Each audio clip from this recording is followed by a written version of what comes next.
Hello friends, सफल steps में आप सबका एक बार फिर स्वागत है। आज के इस सेशन में हम लोग चर्चा करेंगे राजस्थान के अंदर इंफ्रास्ट्रक्चर के डेवलपमेंट पे। आप सभी लोग जानते हैं कि राजस्थान के इकोनॉमिक सर्वे पढ़ते टाइम पे इंफ्रास्ट्रक्चर डेवलपमेंट एक इम्पॉर्टेंट एरिया होता है, लेकिन इंफ्रास्ट्रक्चर डेवलपमेंट के अंदर हमें मोटी मोटी कुछ फिगर्स पे ध्यान देना होता है। अगर वो फिगर्स हमें याद रह जाएं तो हमारे एग्जाम में एक आध क्वेश्चन यहाँ से ज़रूर आता है और वो प्रश्न पक्का पक्का से सही होना हमारा तय है। तो आइए सबसे पहले हम लोग ये समझते हैं कि आधारभूत संरचना या इंफ्रास्ट्रक्चर होता क्या है। देखिए, किसी भी कंट्री के अंदर, किसी भी स्टेट के अंदर बहुत सारी चीज़ों की ज़रूरत होती है जिसके बिना ना तो प्रोडक्शन हो सकता है, जिसके बिना ना जनजीवन सामान्य रूप से चल सकता है। उन्हीं को हम लोग आधारभूत संरचना या इंफ्रास्ट्रक्चर बोलते हैं। जैसे कि बिजली की सुविधा, जैसे कि सड़कें, जैसे कि वहाँ के राष्ट्रीय राष्ट्रीय या राज्य के राजमार्ग, इन सभी चीज़ों को मिला के हाईवेज, पुल, टनल, ट्रांसपोर्टेशन सिस्टम, ये सब चीज़ें मिला के हमारे लिए इंफ्रास्ट्रक्चर फैसिलिटी या फिर हमारे लिए आधारभूत सुविधाएं कहलाती हैं। तो हमें इस चैप्टर के माध्यम से ये देखना है कि राजस्थान में इंफ्रास्ट्रक्चर किस तरह से विकसित हुआ है या इसके लिए कौन कौन से प्रयास अभी किए जा रहे हैं। इस संबंध में एक बात आप ज़रूर याद रखिएगा, मैक्सिमम एग्जामिनेशन में इसमें से एक क्वेश्चन पूछा जाता है कि राजस्थान के अंदर बिजली की अधिकतम बिजली की कुल उत्पादन क्षमता कितनी है, अधिष्ठित क्षमता कितनी है, या एस्टैब्लिश्ड कैपेसिटी या इंस्टॉल्ड कैपेसिटी कितनी है। तो ये एक जनरल क्वेश्चन है जो बार बार एग्जामिनर एग्जाम में पूछता है। तो यहीं से हम लोग शुरू करते हैं।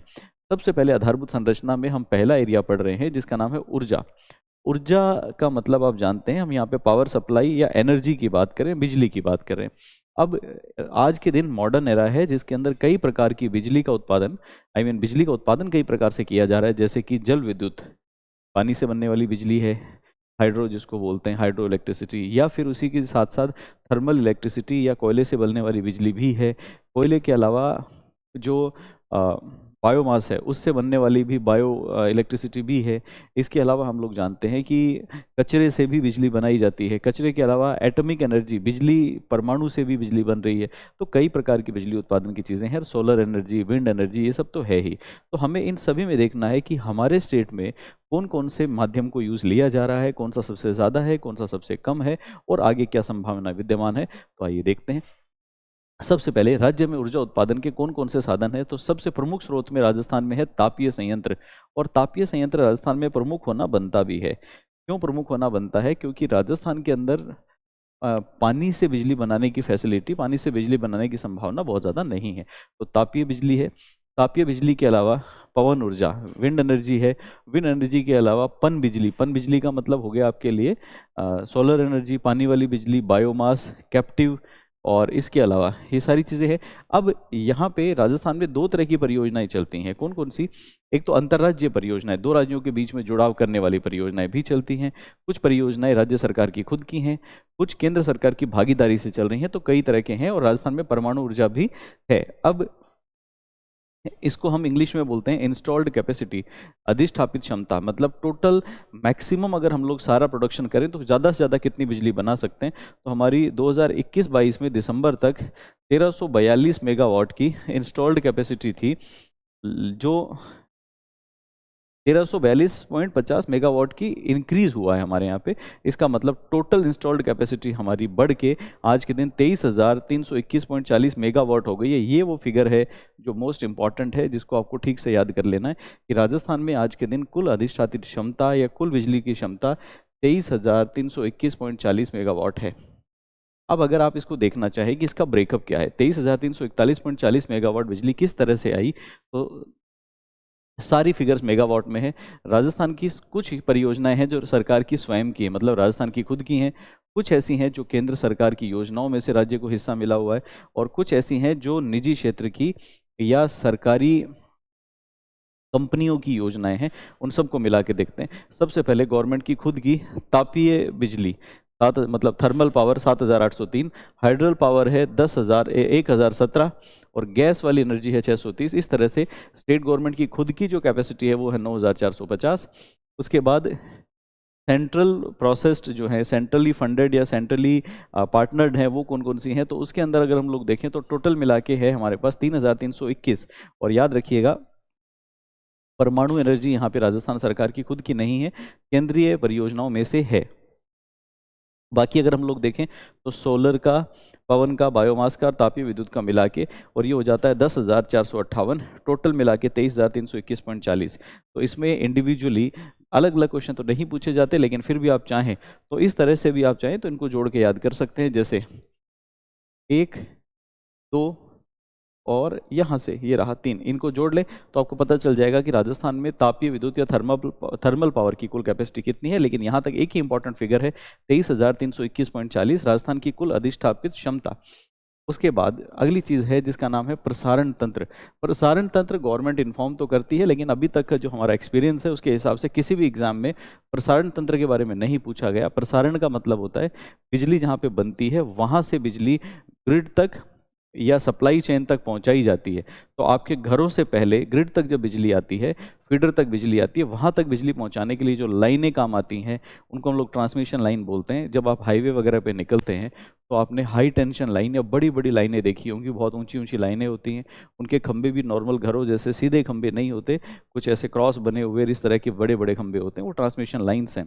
अगर आप कभी उनके पास से गुजरेंगे तो वहाँ पे एनर्जी, इतनी स्ट्रॉन्ग एनर्जी होती है, इतनी हाई पावर सप्लाई हो रही होती है कि उनमें हमिंग साउंड, एक घम इस तरह का एक साउंड कंटिन्यूसली आता रहता है। आप देखेंगे तो उन पोल्स में कंटिन्यूस वाइब्रेशन रहता है, वो एनर्जी एक जगह से दूसरी जगह सप्लाई हो रही होती है, जिसको हम लोग प्रसारण तंत्र बोलते हैं। ये प्रसारण तंत्र अगर देखा जाए तो आज के दिन हमारा 43,111 सर्किट किलोमीटर हो गया है। और अगर आप देखें तो यूँ भी कह सकते हैं कि इसमें 20% की वृद्धि हुई है। इसके अलावा इसमें कुछ ज़्यादा याद रखने की ज़रूरत नहीं है, और ये भी कभी एग्जाम में क्वेश्चन पूछा नहीं गया है। अब कुछ कुछ नई चीज़ें भी हो रही हैं, जैसे एक है स्मार्ट ट्रांसमिशन नेटवर्क एवं परिसंपत्ति प्रबंधन प्रणाली। स्मार्ट ट्रांसमिशन नेटवर्क का मतलब है जो पुराने ज़माने में हम लोग ट्रांसमिशन का सिस्टम यूज़ कर रहे थे उसको और स्मार्टली यूज़ करेंगे, क्योंकि इन सब के पीछे एक कारण है। बिजली जब सप्लाई होती है तो बिजली जितनी चलती है उतनी पहुंचती नहीं है। मतलब जिस जगह बिजली बनी वहां से लेके जहां तक पहुंचानी है वहां तक रास्ते में ही बिजली में लॉसेज हो जाते हैं। दूसरी भाषा में मैं बोलूँ तो अगर 100 यूनिट निकलती हैं तो 100 यूनिट पहुंचेंगी नहीं, पहुंचेंगी वहां पे 80 यूनिट, 82 यूनिट। ऐसा क्यों? क्योंकि लाइनों के अंदर बीच में जो वाइब्रेशन वगैरह होता है उन सब के कारण टेक्निकल लॉस होता है। तो वो टेक्निकल लॉस कहीं ना कहीं बिजली कंपनियों को नुकसान पहुंचाता है। तो हम लोग ट्रांसमिशन को और ज़्यादा स्मार्ट करेंगे, स्मार्ट मेथड्स का प्रयोग करेंगे, और उन लॉसेस को कम करने की कोशिश धीरे धीरे की जा रही है। और ये संभावनाएं भी तलाशी जा रही हैं कि इसमें निजी क्षेत्र को अपने साथ में भागीदारी दी जाए, निजी क्षेत्र को भागीदार बनाया जाए। अब इसमें कुछ छोटे सब स्टेशंस के बारे में, जिनको हम जीएसएस बोलते हैं, उनके बारे में डिटेल दी गई है, लेकिन इनको आपको याद रखने की ज़रूरत नहीं है।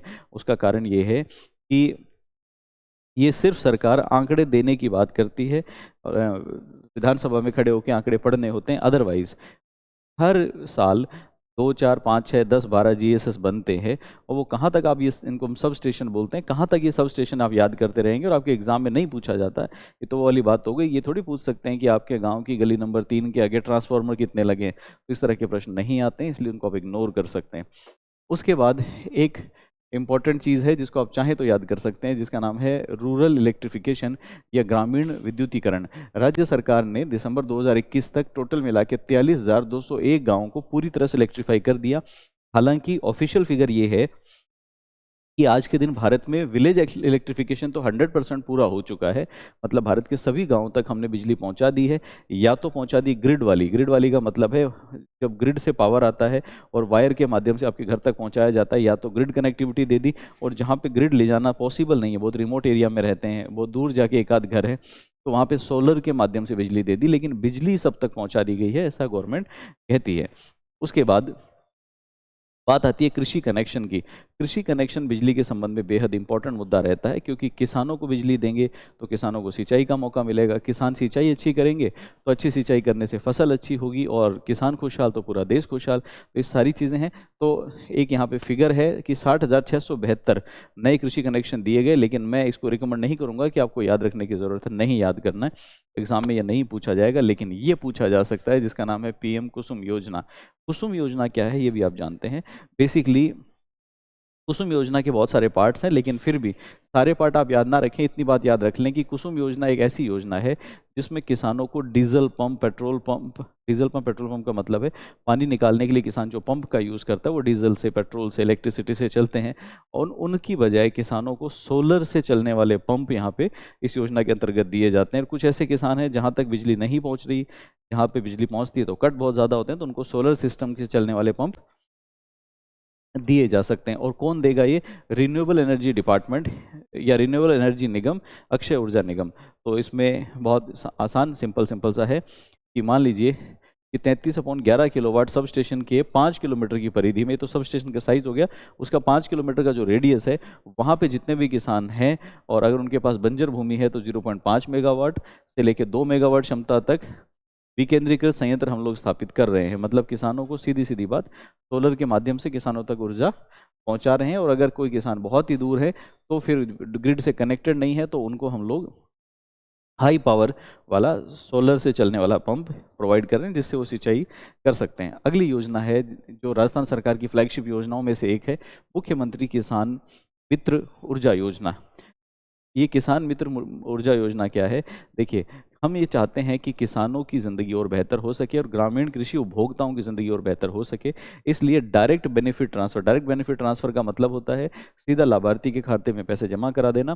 तो डायरेक्ट बेनिफिट ट्रांसफ़र के माध्यम से प्रति माह हम लोग उपभोक्ताओं को 1,000 रुपये तक और प्रति वर्ष 12,000 रुपये तक राशि देने की घोषणा करते हैं। मतलब उनके अकाउंट में 1,000 रुपये महीना या 12,000 रुपये पर एनम तक मैक्सिमम उसके पैसे अकाउंट में पहुँचा दिए जाएंगे। चलिए इसके बाद आगे देखते हैं। अगला पॉइंट है कि अगर मान लीजिए कि कृषि और विद्युत संबंधी, कंबाइंड ऊर्जा संबंधी कोई विवाद है तो उस विवाद को भी एक अभियान में शामिल कर लिया गया है जिसका नाम है प्रशासन गांव या शहरों के संघ। तो इन विवादों को तुरंत निपटारा करने के लिए, अदरवाइज तो ये लंबे समय तक चलते रहते हैं, तो इन विवादों के तुरंत निपटारे के लिए कैंप लगाए जाते हैं। प्रशासन आपके गाँव में, आपके शहर में ही आ जाता है और त्वरित रूप से सुनवाई करके हाथों हाथी वहीं पे निपटारा कर दिया जाता है। अब कोविड-19 जब आया तो सभी लोगों के ऊपर विपरीत प्रभाव पड़ा। कोविड-19 के समय हो सकता है कि कोई किसान या कोई कृषि उपभोक्ता पुराने बिजली के बिल जो चल रहे थे वो नहीं चुका पाया हो, तो ऐसे में बिजली का बिल तो माफ़ नहीं करेंगे, हम बिजली तो लेंगे, लेकिन वहाँ पे एक सुविधा दे दी गई कि बिजली के बिलों में जो एडिशनल चार्ज, लेट फीस, इस तरह की चीज़ें लगी होंगी उनको हम शिथिल कर देंगे। शिथिल करने का मतलब है उनको माफ़ कर देंगे, उनके ऊपर हम लोग ब्याज वगैरह नहीं लगाएंगे। इसके अलावा धीरे धीरे गवर्नमेंट अक्षय ऊर्जा को प्रमोट कर रही है। अक्षय ऊर्जा का मतलब होता है रिन्यूएबल एनर्जी।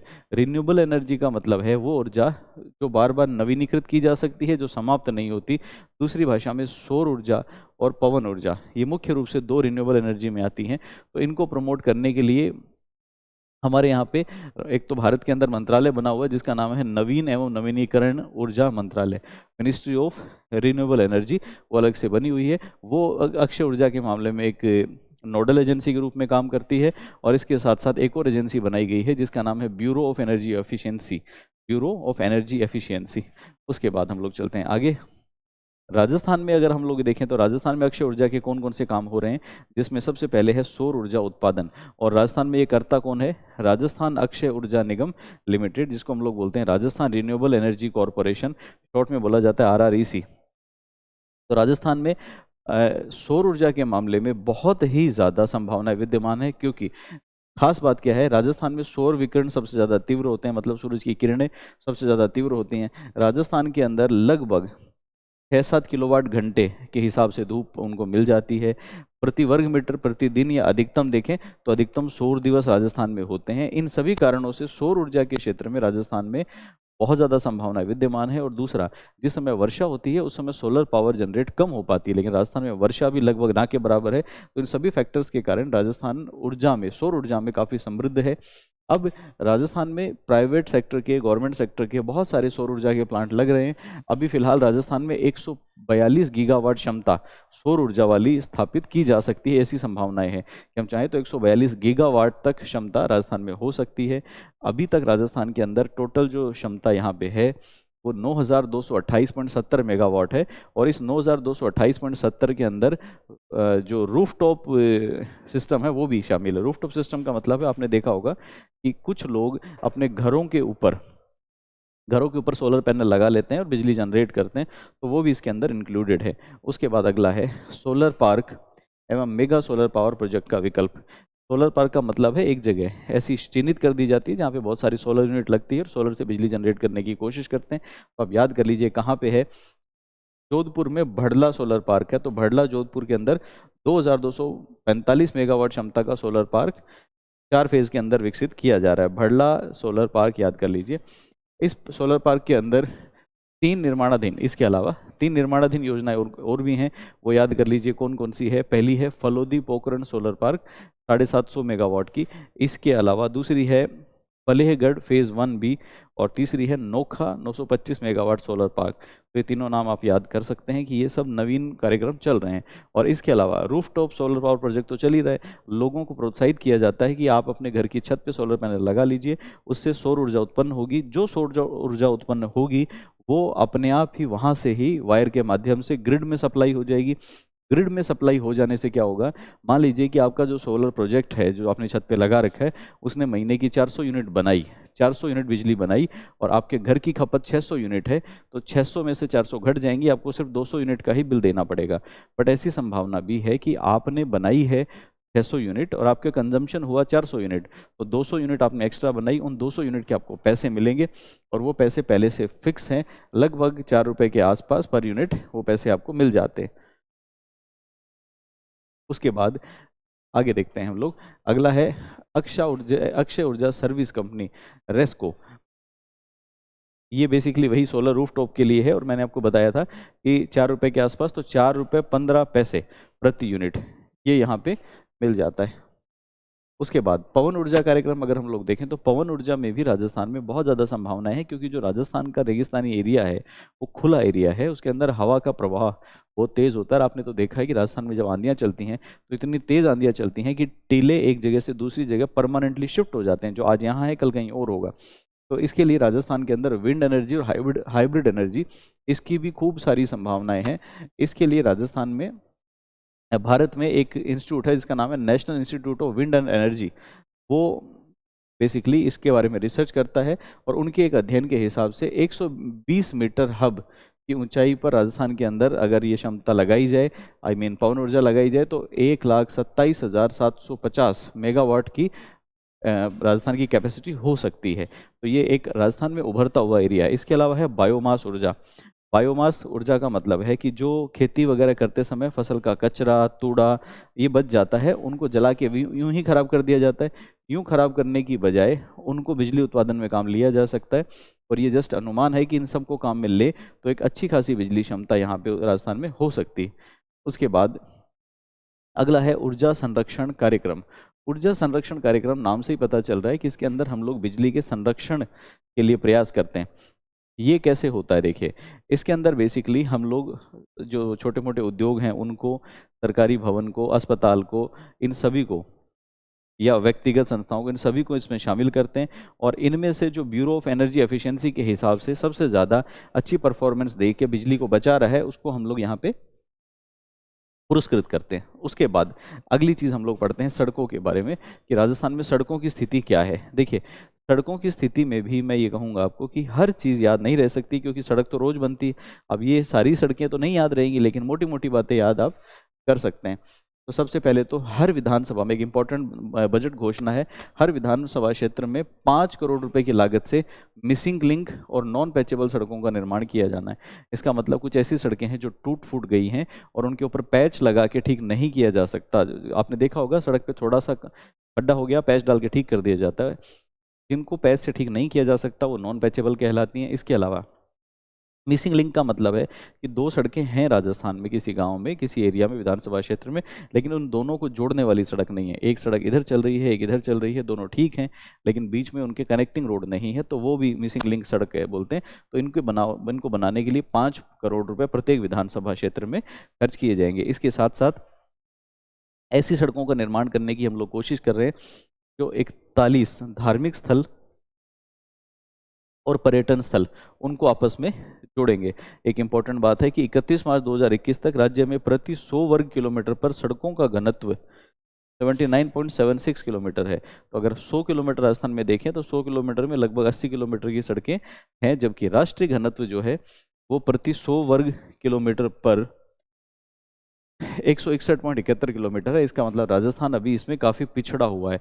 राजस्थान लगभग नेशनल औसत का आधा है। अच्छा, सार्वजनिक निर्माण विभाग द्वारा जितनी भी सड़कें बनाई जा रही हैं वो 99% सड़कें ग्रामीण एरिया में ही बनाई जा रही हैं। और ये एक फैक्चुअल बात है कि मैक्सिमम सड़कें ग्रामीण एरिया में ही बनेंगी, क्योंकि ग्रामीण एरिया में सड़कों की नीड है, वहाँ पे सड़कें हैं नहीं। शहरों में तो पहले से ही सड़कें बन चुकी हैं। अब 2021-22 की बजट घोषणा के अनुसार कुछ नई स्वीकृतियाँ दी गई हैं, जैसे कि एक राज्य सड़क निधि या स्टेट रोड फंड की घोषणा की गई है, जिसके अंदर प्रत्येक विधानसभा क्षेत्र में 5 करोड़ रुपए की लागत से एक फंड बनेगा और मिसिंग लिंक वगैरह के काम उसमें हम लोग करेंगे। इसके अलावा एशियन डेवलपमेंट बैंक, विश्व बैंक, इन सब की मदद से भी और सड़क निर्माण का काम किया जा रहा है, इन सब की आर्थिक मदद ली जा रही है। इसके अंदर कौन कितनी मदद कर रहा है ये आपको एज सच याद करने की ज़रूरत नहीं है, ये कोई बहुत इंपॉर्टेंट नहीं होता है। उसके बाद नेक्स्ट हम लोग देखते हैं राजस्थान राज्य राजमार्ग विकास परियोजना। राजस्थान राज्य राजमार्ग विकास परियोजना जो है, इसकी टोटल लागत एस्टिमेटेड है 2452 करोड़ रुपए, लगभग 2500 करोड़ रुपए। इसमें से 1430 करोड़ रुपए एशियन डेवलपमेंट बैंक देगा लोन के रूप में, और बाकी पैसे राज्य सरकार को लगाने हैं। और इसमें टोटल मिला के 980 किलोमीटर की लंबाई के 16 राजमार्गों को विकसित किया जाएगा। तो ये एक इंपॉर्टेंट चीज़ है, इसको आप याद कर सकते हैं। उसके बाद आगे देखते हैं। इसके बाद है राजस्थान राज्य राजमार्ग निवेश कार्यक्रम परियोजना। अब ये सारे के सारे देखिए राजमार्ग के विकास के लिए बने हुए हैं। इस परियोजना की लागत, इस प्रोजेक्ट की लागत 2617 करोड़ रुपए है, और उसके अंदर भी 1311 करोड़ रुपए, मतलब लगभग 190 मिलियन डॉलर ये एशियन डेवलपमेंट बैंक देगा लोन के रूप में, और बाकी पैसे स्टेट गवर्नमेंट खुद लगाएगी। इसके अंदर 754 किलोमीटर के हाईवे कवर होंगे, और वो भी नंबर ऑफ हाईवे कितने होंगे, 11। इसके बाद अगला है राजस्थान राज्य राजमार्ग विकास कार्यक्रम। तो राजस्थान राज्य राजमार्ग विकास कार्यक्रम ये उसका दूसरा चरण है। इसके अंदर परियोजना की लागत 3120 करोड़ रुपए है, और इसके अंदर वर्ल्ड बैंक का ग्रांट या अनुदान या लोन है जो लगभग 250 करोड़ रुपए है। और इसके अंदर हम लोग 816 किलोमीटर के 11 राजमार्गों का विकास करेंगे। उसके बाद भारतीय राष्ट्रीय राजमार्ग प्राधिकरण NHAI, national highway authority of India. National highway authority of India का अभी कौन सा प्रोजेक्ट राजस्थान में चल रहा है वो हमें पढ़ना है। पहला है दिल्ली वडोदरा ग्रीनफील्ड एक्सप्रेसवे। तो दिल्ली वडोदरा ग्रीनफील्ड एक्सप्रेसवे राजस्थान से होकर गुजरता है। इसमें 374 किलोमीटर की लंबाई राजस्थान में आती है। संगरिया सांचौर संथालपुर ग्रीनफील्ड एक्सप्रेसवे, इसके अंदर 637 किलोमीटर की लंबाई इसकी राजस्थान में कवर हो जाती है। उसके बाद अगर हम लोग आगे देखें तो अगला है राजस्थान राज्य पथ परिवहन निगम। हम जानते हैं कि ट्रांसपोर्टेशन भी आधारभूत संरचना का एक भाग है। तो राजस्थान राज्य पथ परिवहन निगम में अगर देखें तो इस निगम की स्थापना 1964 में कर दी गई थी, और ये निगम बार बार परेशानियों से जूझता रहा है, बदनामी से जूझता रहा है। लेकिन अब इसमें कुछ कुछ सुधार किए जा रहे हैं, जैसे कि ऑनलाइन टिकट की व्यवस्था कर दी गई है। कैशबैक की सुविधा जो एक अट्रैक्टिव फीचर होता है, आपको पेटीएम से इससे उससे शॉपिंग करने पे कैशबैक मिलता है, तो ऑनलाइन यहाँ पे टिकट लेने पे भी कैशबैक मिलेगा। इसके अलावा राजस्थान पुलिस को राज्य की सीमा में जितनी भी एक्सप्रेस बसें या साधारण बसें हैं उनके अंदर यात्रा की फ्री सुविधा दी जा रही है।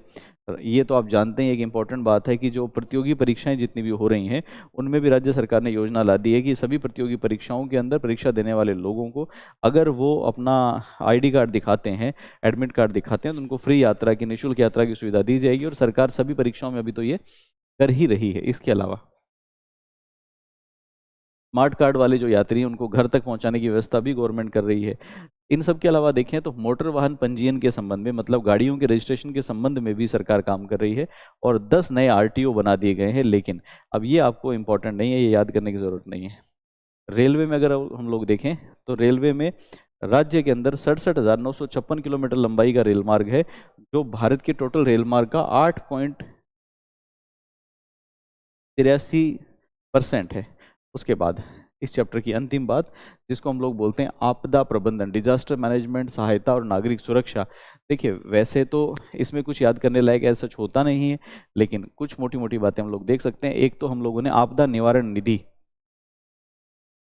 SDRF ये हम लोगों ने शुरू कर रखी है, जिसके अंदर वर्ष की शुरुआत में 2980 2979.44 या लगभग 2980 करोड़ रुपए इसके अंदर बैलेंस बचा हुआ था। फिर हम लोगों ने 1975 करोड़ रुपए की राशि पहली किश्त में और दूसरी किश्त में 1580 करोड़ रुपए की राशि और जमा कराई, और इसमें भारत सरकार का अंशदान रहता है इस फंड के अंदर 75% और स्टेट गवर्नमेंट का रहता है 25%।